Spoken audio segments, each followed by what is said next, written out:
إن الحمد لله نحمده ونصلي على رسوله الكريم أما بعد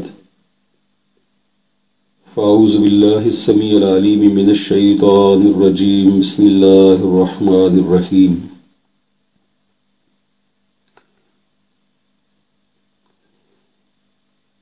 عزیز طلبہ، آج ہماری کلاس کا پہلا دن ہے۔ دعا ہے کہ اللہ رب العزت مجھے اور آپ بھائیوں کو، میرے بیٹوں کو اللہ رب العزت اس راستے میں کامیاب فرمائیں۔ حدیث مبارک ہے، فرمایا رسول کائنات صلی اللہ علیہ وسلم نے، من سلک طریقا یلتمس فیہ علما، جو آدمی کسی راستے پہ چل کے علم کی تلاش میں نکلتا ہے، سخر اللہ لہ طریقا الی الجنہ، اللہ رب العزت اس کے لیے جنت کا راستہ آسان فرما دیتے ہیں۔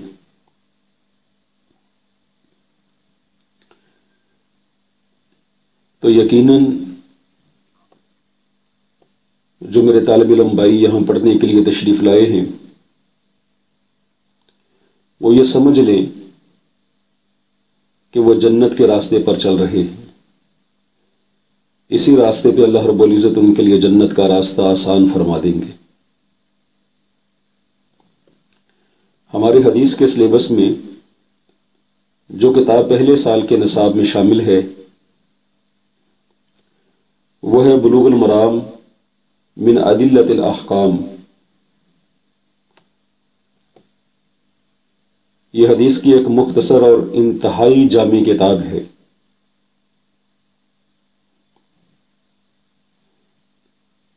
اور اس کتاب کو تالیف کرنے والے عظیم محدث امام شہاب الدین حافظ ابو الفضل احمد بن علی بن محمد بن حجر اسقلانی رحمہ اللہ ہے۔ مختصر طور پہ انہیں احمد بن حجر اسقلانی رحمہ اللہ کے نام سے پکارا جاتا ہے۔ اور یہ جو کتاب آپ کے شامل نصاب ہے، اگر اسی کتاب کو احسن انداز سے پڑھ لیا جائے تو اسلام اور دین کی فہم کے لیے تقریباً یہی ایک کتاب کافی ہے۔ اس لیے کہ امام صاحب نے اس کی ترتیب انتہائی احسن انداز سے دی ہے، اور خود اس کتاب کے مقدمہ میں فرمایا ہے کہ جو آدمی اس کتاب کو سمجھ لے گا، اس کو پڑھ لے، اس کو حفظ کر لے، اس کو یاد کر لے،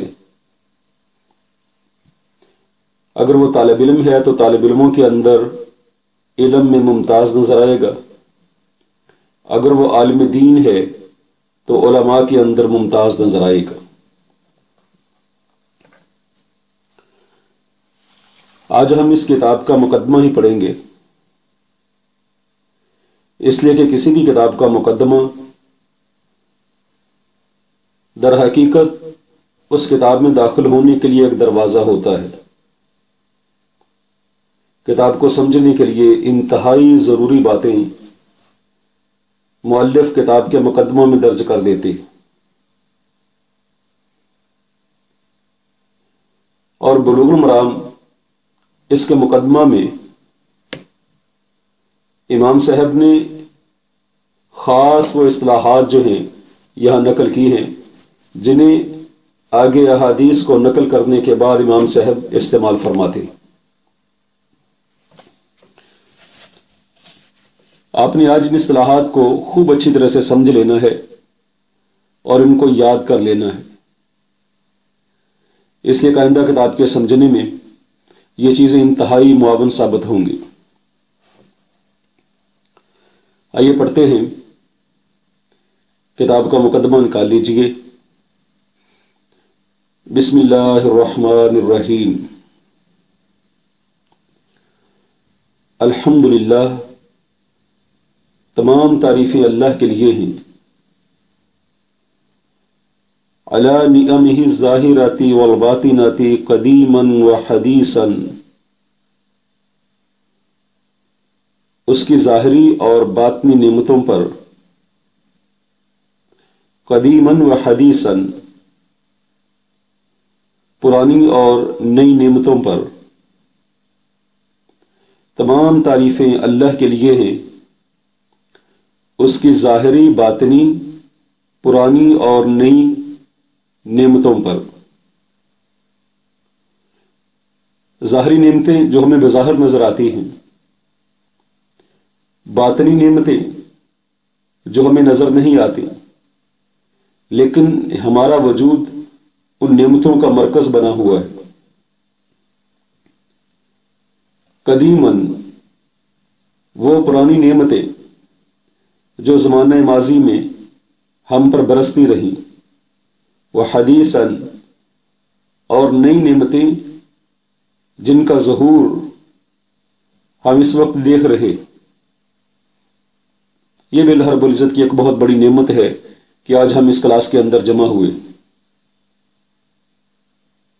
اس لیے کہ ہر کوئی اس کلاس میں شامل نہیں ہوتا۔ من یرید اللہ خیرا یفقہہ فی الدین، اللہ رب العزت جس آدمی کے ساتھ بھلائی کا ارادہ فرماتے ہیں اسے دین کی سمجھ عطا فرماتے ہیں۔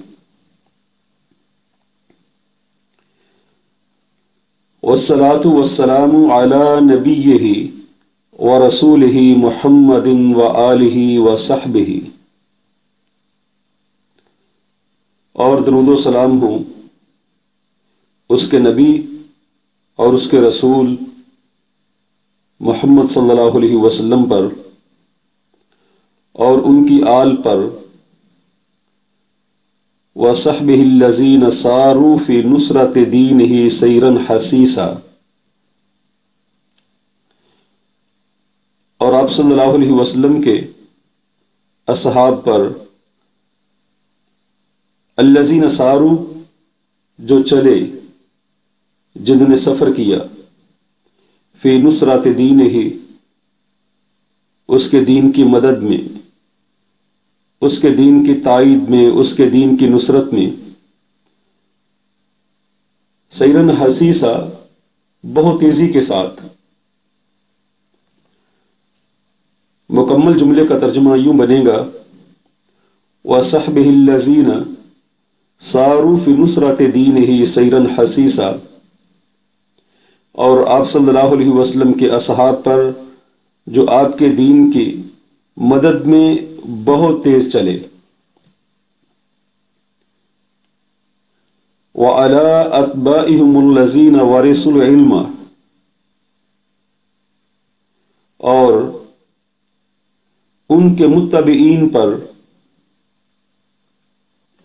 جو علم کے وارث بنے۔ وَالْعُلَمَاءُ وَرَثَةُ الْأَنْبِيَاءِ، اور علماء ہی تو در حقیقت انبیاء کے وارث ہیں۔ اکرم بہم وارثاً و موروثاً، کتنی ہی عمدہ ہیں یہ وارث، و موروثاً، اور کتنا ہی عمدہ ہے یہ ورثہ۔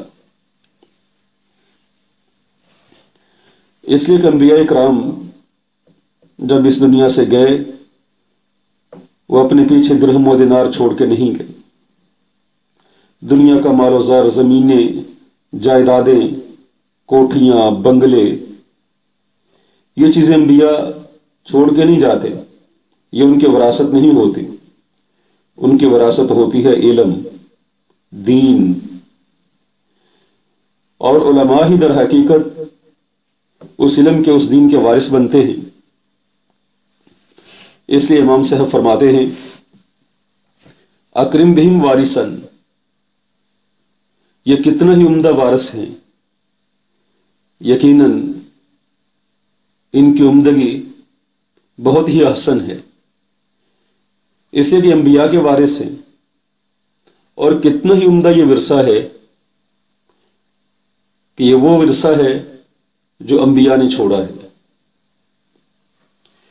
اما بعد، حمد و ثنا کے بعد، فہذا مختصر یشتمل على اصول الادلۃ الحدیثیۃ، فہذا مختصر، پس یہ ایک مختصر کتاب ہے، یشتمل جو مشتمل ہے، علی اصول الادلۃ الحدیثیۃ، احادیث کے بنیادی دلائل پر، للاحکام شرعیۃ، شرعی احکام کے حل کے لیے۔ یہ ایک مختصر کتاب ہے جو حدیث کے بنیادی دلائل پر مشتمل ہے، احکام شرعیہ کے حل کے لیے۔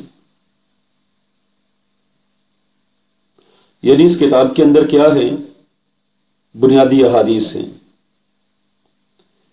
ان احادیث کو جمع کیا گیا ہے جو مسائل کی بنیاد بنتی ہیں، تجارت کے مسائل میں، طہارت کے مسائل میں، نماز کے مسائل میں، دیگر تمام شعبہ جات،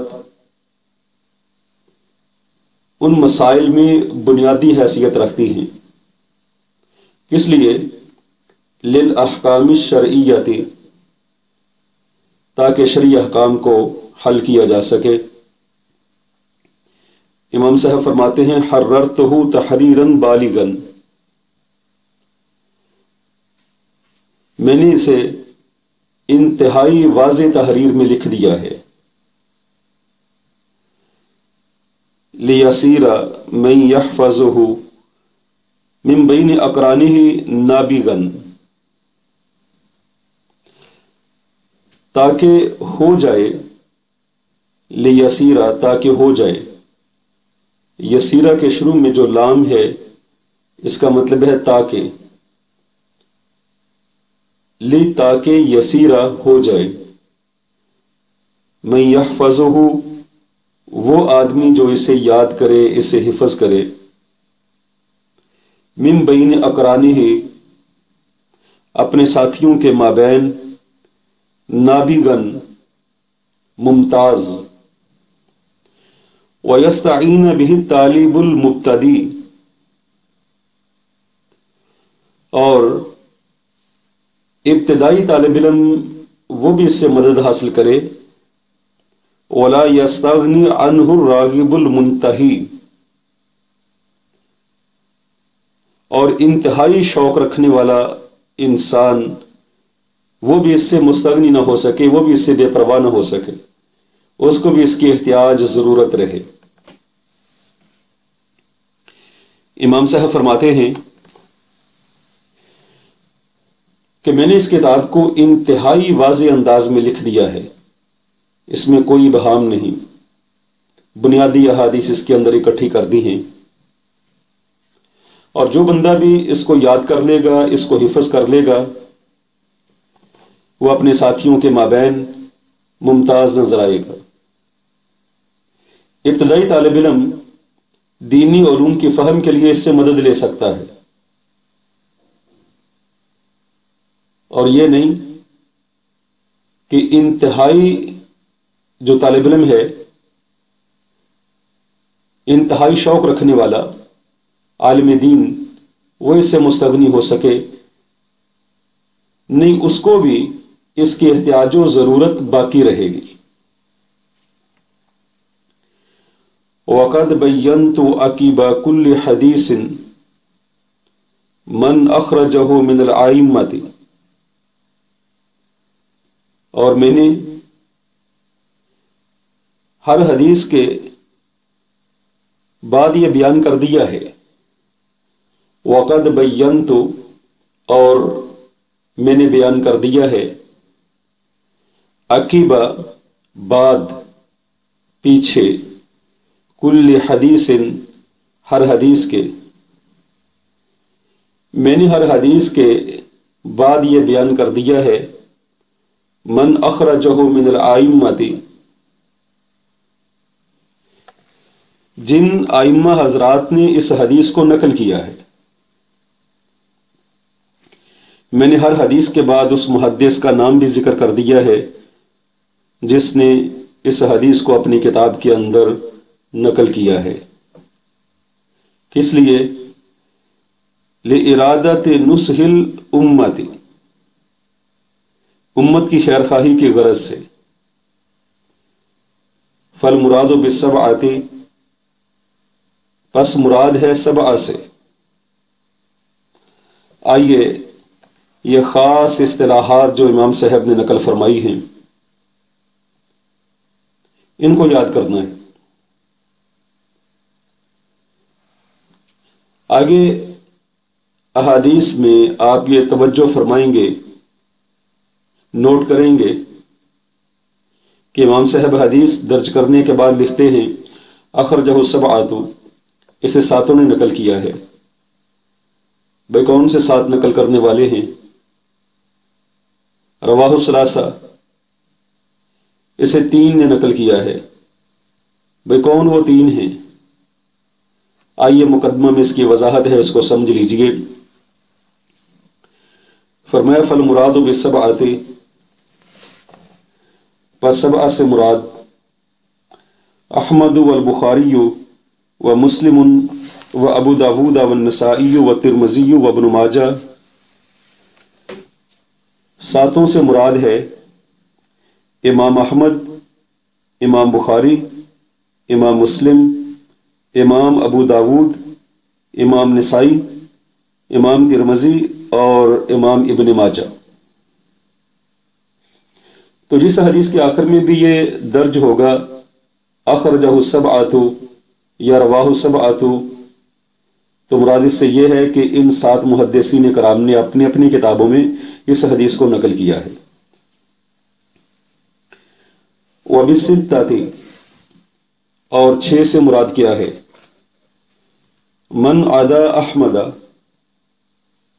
جو احمد کے علاوہ ہیں، یعنی اوپر جو سات محدثین کے کرام کے نام نقل کیے ہیں ان میں سے پہلے نام احمد کو نکال دیجئے، احمد کو نکال دیں، جو باقی چھ حضرات بچتے ہیں وہی سے مراد ہیں۔ وبالخمسۃ، اور خمسہ سے مراد ہے، یعنی خمسہ کہتے ہیں پانچ کو، پانچ سے مراد ہے من عدل بخاری و مسلمن، جو امام بخاری اور مسلم کے علاوہ ہیں، یعنی جو سات محدثین اکرام شروع میں نقل کیے ہیں ان میں امام بخاری اور امام مسلم کو نکال دیجئے، تو باقی جو پانچ بچتے ہیں، خمسہ سے مراد وہی پانچ ہیں۔ وقد اقول، اور کبھی کبھی میں کہتا ہوں۔ قد کا لفظ معنی ہوتا ہے تحقیق، بلا شبہ، بلا شک، اور کبھی اس کا معنی کرتے ہیں کبھی، اس وقت کرتے ہیں جب یہ فعل مضارع کے شروع میں آئے۔ اقول فعل مضارع ہے اور اس کے شروع میں حرف قد، تو اس سے معنی کریں گے وقد اقول، اور کبھی کبھی میں کہتا ہوں الاربعۃ و احمد، کہ اسے نقل کیا ہے چاروں نے اور احمد نے۔ تو اس سے کیا مراد ہوتی ہے؟ کہتے ہیں وبالاربعۃ، اربع سے مراد ہے من عدا الثلاثۃ الاول، جو پہلے تین کے علاوہ باقی چار ہیں وہ اربع سے مراد ہیں، یعنی پہلے تین نکال دیجئے، امام احمد، امام بخاری اور امام مسلم، تو باقی جو چار بچتے ہیں وہ حضرات۔ تو میں جب یہ کہوں کہ اخرجہ الاربعۃ و احمد، تو مراد یہ ہے کہ پہلے 3 نکال کے جو باقی 4 بچتے ہیں وہ اور ان کے ساتھ ساتھ پہلے امام احمد ان کو شامل کر لیں۔ وبی ثلاثہ تھے، اور ثلاثہ سے مراد ثلاثہ کہتے ہیں 3 کو، کہ ثلاثہ سے مراد حدیث میں اگر کسی جگہ یوں ہو اخرجہ الثلاثۃ یا رواہ الثلاثۃ، اسے تینوں نے نقل کیا ہے یا تینوں نے اس کو روایت کیا ہے، فرماتے ہیں اس سے مراد یہ ہے من عداہم والأخیرہ، من عداہم جو ان کے علاوہ ہیں اور آخری کے علاوہ، جو ان کے علاوہ یعنی پہلے 3 کے علاوہ اور آخری کے علاوہ۔ کیا مطلب؟ کہ پہلے 3 نکال دیں، امام احمد، امام بخاری اور امام مسلم، باقی 4 بچتے ہیں، اور باقی 4 میں سے بھی آخری کو نکال دیں، امام ابن ماجہ کو، تو اس طرح سے باقی 3 بچتے ہیں، اور وہ تینوں کون سے؟ امام ابو داود، امام نسائی اور امام ترمذی۔ تو جس جگہ یہ ہو اخرجہ الثلاثہ، اسے تینوں نے نقل کیا ہے، تو اس سے یہ 3 حضرات مراد ہوں گے، امام ابو داود، امام نسائی اور امام ترمذی۔ وبالمتفق، اور متفقن سے کیا مراد ہے؟ بعض احادیث کے آخر میں ہے متفقن علیہ، بعض طالب علم یہ لفظ بڑا غلط بولتے ہیں، وہ یا تو اس کو بولیں گے متفقن علیہ، حالانکہ یہ لفظ غلط ہے، یا وہ اس کو بولیں گے متفق علیہ، نہیں، اس کو یوں پڑھنا ہے متفقن علیہ۔ اس حدیث پر اتفاق کیا گیا ہے، کن کا اتفاق کیا گیا ہے؟ البخاری و مسلم، امام بخاری اور امام مسلم کی طرف سے اس حدیث پر اتفاق کیا گیا ہے، یعنی اس حدیث کو امام بخاری نے بھی اپنی کتاب کے اندر درج کیا ہے اور امام مسلم نے بھی اپنی کتاب کے اندر اس کو نقل کیا ہے۔ چونکہ صحیح بخاری احادیث کی ایسی کتاب ہے جو دنیا میں صحیح ترین کتاب سمجھی جاتی ہے، بلکہ کہا جاتا ہے اصح الکتاب بعد کتاب اللہ، کتاب اللہ کے بعد اگر دنیا میں کوئی صحیح ترین کتاب موجود ہے تو وہ صحیح بخاری ہے، اور اس کے بعد صحیح مسلم ہے۔ تو جس حدیث پر امام بخاری اور امام مسلم کا اتفاق ہو وہ حدیث بھی صحیح ترین حدیث ہوتی ہے، اس لیے وہاں لکھ دیا جاتا ہے متفقن علیہ۔ فرماتے ہیں وَقَدْ لَا أَذْكُرُ مَعَهُمَا غَيْرَهُمَا،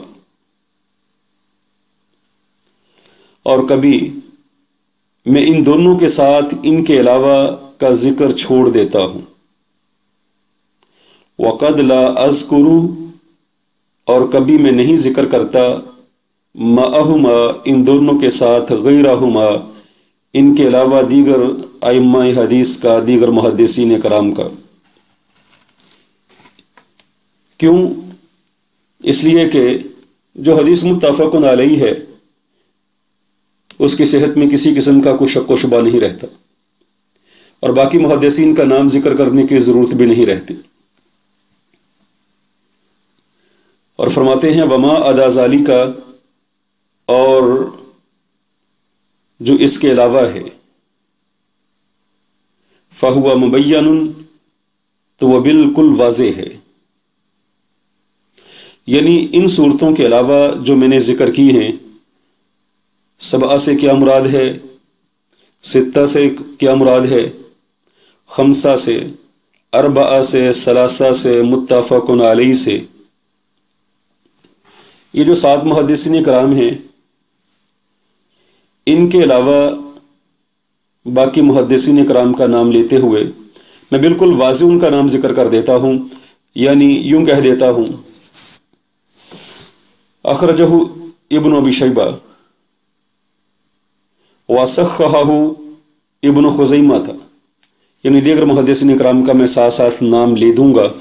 تو وما ادا ذالک، اور جو اس کے علاوہ ہے یعنی ان صورتوں کے علاوہ ہے، فہو مبین، تو اس کو واضح طور پر ذکر کر دیا گیا ہے. وسمیتہ بلوغ المرام من ادلۃ الاحکام، اور میں نے اس کا نام بلوغ المرام من ادلۃ الاحکام رکھا ہے. بلوغ المرام مقصد تک پہنچنا، بلوغ کہتے ہیں پہنچنے کو، اور مرام مقصد. من ادلۃ الاحکام، احکام کے دلائل سے. واللہ اسأل اللہ یجعل ما علمناہ علینا وبالا، اور میں اللہ سے سوال کرتا ہوں اللہ یجعل ما علمناہ، کہ وہ نہ بنائے اسے جو ہم سیکھیں، علینا ہم پر، وبالا وبال. اور میں اللہ تعالیٰ سے سوال کرتا ہوں کہ وہ ہمارے علم کو ہمارے لیے وبال نہ بنائے. وَأَن يَرْزُقَنَا الْعَمَلَ بِمَا يَرْضَاهُ سُبْحَانَهُ وَتَعَالَى، اور یہ کہ وہ ہمیں ایسا عمل عطا کرے جس سے اللہ سبحانہ وتعالی راضی ہو جائے، یعنی بلکہ ہمیں اپنے پسندیدہ عمل کی توفیق عطا فرما دے. تو آج کے سبق میں ہم نے مقدمہ یاد کیا ہے، اس کو سمجھا ہے، اس کو پڑھا ہے. میں اپنے طالب علم بھائیوں کو حدیث کا یہ سبق یاد کرنے کا ایک نسخہ بتا دیتا ہوں. جب میں پڑھانے کے بعد یہاں سے جاؤں تو آپ 10 منٹ کے لیے صرف اتنا کر لیں کہ جو پڑھا ہوا ہے اس کو بیٹھ کے دہرا لیں، اور پھر جب آپ گھر میں جائیں، جس وقت بھی آپ کے پاس وقت ملے، چند منٹ نکال کے اس کو ایک دفعہ پھر دہرا لیں. اور جب اگلے دن آپ کلاس میں پڑھنے کے لیے تشریف لائیں تو آنے سے پہلے ایک دفعہ اور دہرا لیں. اس طرح سے سبق 3 دفعہ پڑھا جائے گا. ایک دفعہ کلاس میں میرے جانے کے بعد، ایک دفعہ گھر میں جا کے، ایک دفعہ آتے ہوئے. اور جو آپ میرے ساتھ پڑھتے ہیں مل کے وہ اس سے علاوہ ہے. اس میں آپ کا وقت بہت تھوڑا استعمال ہوگا لیکن سبق اچھی طرح سے یاد ہو جائے. یاد رکھیے جب میں کلاس سے جاؤں گا اس وقت آپ کے ذہن میں یہ سبق تازہ ہوگا. آپ اسی وقت اگر اس کو دہرا لیں گے تو سبق پختہ ہو جائے گا. گھر میں جا کے دہرانے سے اور پختہ ہو جائے گا، اور گھر سے نکلتے وقت ایک دفعہ پڑھنے پر جو باقی غلطیاں ہیں وہ بھی نکل جائیں گی. ہاں اگر کوئی لفظ بھول گیا ہے تو یہاں جب کلاس میں آئیں گے مجھ سے ایک دفعہ پھر پوچھ لیجئے گا. تو یہ سبق بھائیوں دوستوں یاد تبھی ہوگا اگر آپ محنت کریں گے. خصوصی طور پر آپ لوگوں کے لیے یہ کلاس لگائی گئی ہے جو ملازم پیشہ حضرات ہیں. تو آپ لوگوں نے محنت بھی اسی اعتبار سے کر دی. اللہ رب العزت سے دعا ہے اللہ رحیم و کریم مجھے، میرے بھائیوں کو، میرے بیٹوں کو یہ دین کا علم صحیح طور پر پڑھنے کی توفیق عطا فرمائے، اور مجھے کما حق کو اچھے انداز سے بیان کرنے کی اللہ رب العزت توفیق عطا فرمائے. وما علینا الا البلاغ المبین.